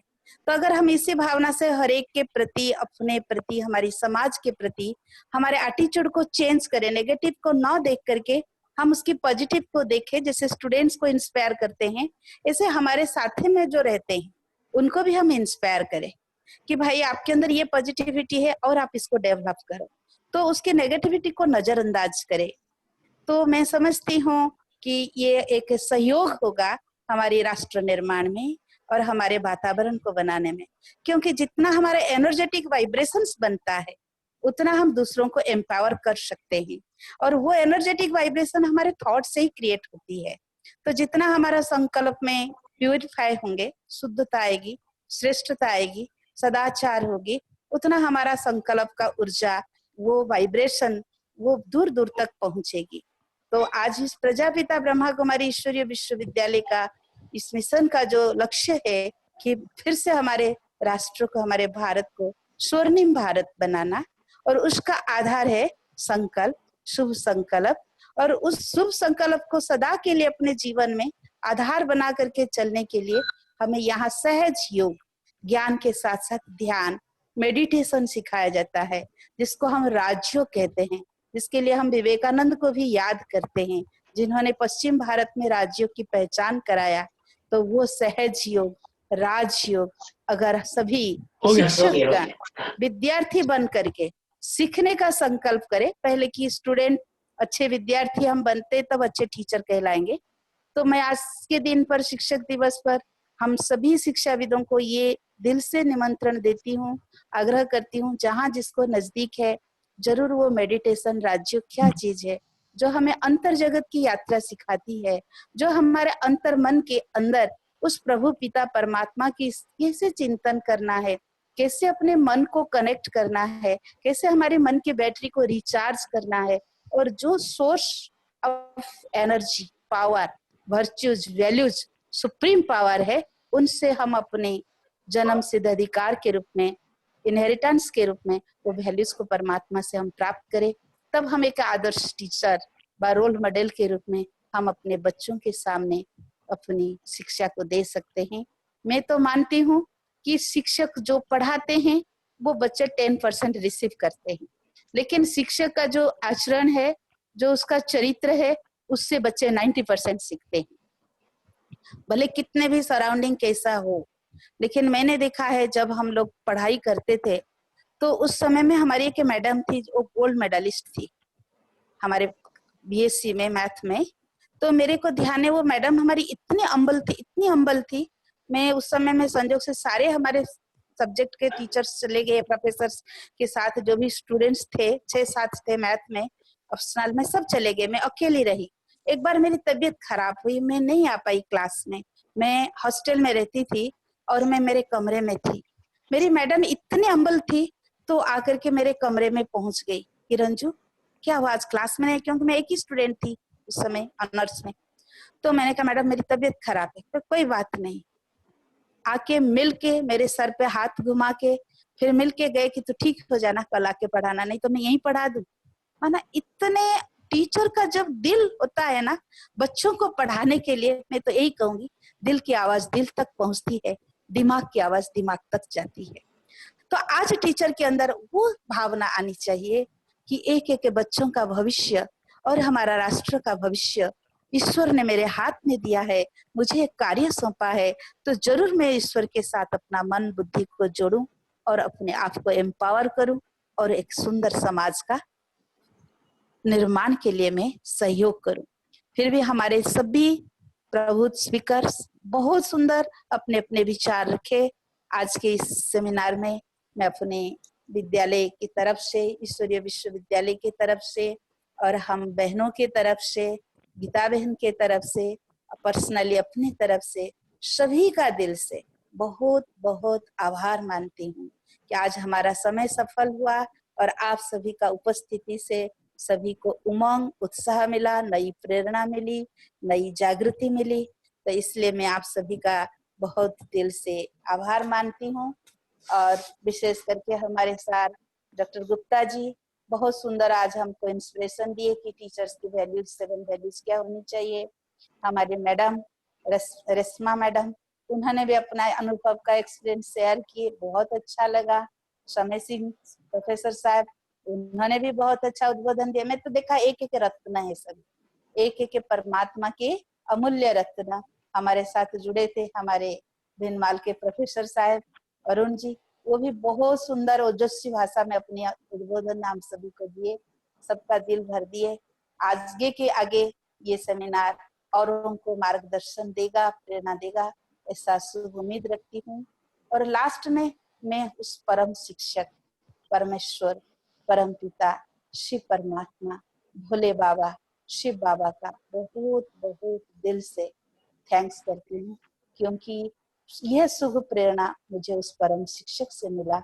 अचानक अमृत वेले बैठी थी, हुआ कि जालोर जिले में भी मैसेज देने के लिए कुछ गीता बहन और हम मिल करके ऐसा प्रोग्राम बनाए जो हमारे शिक्षक के पास और हमारे विद्यार्थियों के पास संदेश पहुंचे। तो इसको सहयोग दे करके गीता बहन ने पूरा किए परमात्मा की इशारे को। इसलिए गीता बहन का भी मैं बहुत बहुत दिल से थैंक्स करती हूँ। सबको थैंक्स, जो हमारे सुनने वाले भाई बहन हैं, जो भी सभी जुड़े हुए हैं लंबे समय से, धैर्यता पूर्वक हम सभी को सुनने और सुनने का सहयोग दिए, इसलिए मैं सभी का बहुत बहुत दिल से आभार मानती हूँ। ओम शांति शांति। बहुत बहुत थैंक्स बहन जी, आपका भी। और मैं अंत में 2 मिनट सभी से निवेदन करूंगी कि हम सभी जरा मेडिटेशन करेंगे। जैसे हमने शुरुआत में ईश्वर को याद किया, तो ईश्वर की ही यादों में हम ये पूरा करेंगे। और जीवन में सभी जितने भी शिक्षक हमें मिले, उन सब के प्रति अपना फिर से एक बार ग्रेटिट्यूड अर्पित करेंगे। वैसे तो कहते हैं पहली गुरु शिक्षक माँ होती है, तो अपनी माता को भी, जिसने चलना सिखाया, बोलना सिखाया, उनको आज हम ग्रेटिट्यूड का भाव अर्पित करेंगे। परिस्थितियों ने, समय ने भी हमें बहुत सारे पाठ सिखाए हैं, तो इस समय को भी हम धन्यवाद करेंगे। हर समय पर जो जो हमें सीख मिली है, वो समय ही था जिसने हमें बलवान बनाया, बुद्धिमान बनाया, अनुभवी बनाया। चैलेंजेस को भी हम थैंक्स करेंगे। चैलेंजेस जीवन का हिस्सा नहीं होती तो हम शायद इतने स्ट्रांग नहीं बनते। और इस साल का सबसे बड़ा शिक्षक 2020 का कोरोना बना है, और इस कोरोना को तो हम विदाई देना ही चाहते हैं। तो इस साल कोरोना ने भी हमको बहुत सारे पाठ सिखा दिए हैं। सोशल डिस्टेंसिंग मेंटेन करना है, लेकिन दिलों में डिस्टेंस नहीं रखना है। और कैसे हमारे जीवन में महत्व फैमिली का है, हेल्थ का है, कई चीजों का है जो हम इग्नोर करते रहे, केवल धन के पीछे भागते रहे, लेकिन एक पल में जीवन समाप्त हो जाता है, तब ये धन काम नहीं आता। ऐसे अनेक पाठ हमको इस कोरोना काल में सीखने को मिले हैं। तो इस कोरोना को भी हम सकाश देंगे सब मिल करके कि ये बहुत जल्दी, अभी बहुत सारे पाठ सिखा दिए हैं, विदाई भी हो जाए और हम सबको एक न्यू नॉर्मल लाइफ में फिर से जीने को, आजादी से जीने को मौका मिले, मास्क से मुक्ति मिले, अनेक चीजों से मुक्ति मिले और हम शुद्ध सात्विक जीवन फिर से जिए, ऐसी प्रभु से प्रार्थना करेंगे। 2 मिनट का मेडिटेशन करेंगे। मैं कमेंट्री कुछ करती हूँ आपके सामने। अपने आप को स्थिर करते हुए एक संकल्प करेंगे, मैं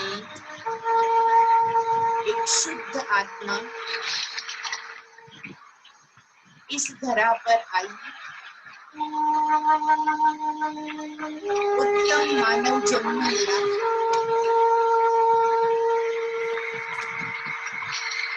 श्रेष्ठ सात्विक वातावरण मिला, माता पिता का प्यार मिला, गुरुजनों की शिक्षा और दीक्षा मिली, मेरे जीवन का घड़तर हुआ। अब इस जीवन में मुझे कुछ देना है। मैंने सभी से बहुत कुछ लिया है,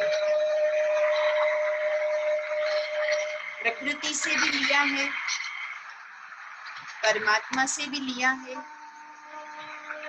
गुरुजनों से भी लिया है, समाज से भी लिया है। जो कुछ भी मुझे अनुभव, ज्ञान, गुण, आशीर्वाद, शक्तियां मिली है, मैं अब अपने जीवन से, आचरण से देश, समाज और उन सभी महानुभावों के प्रति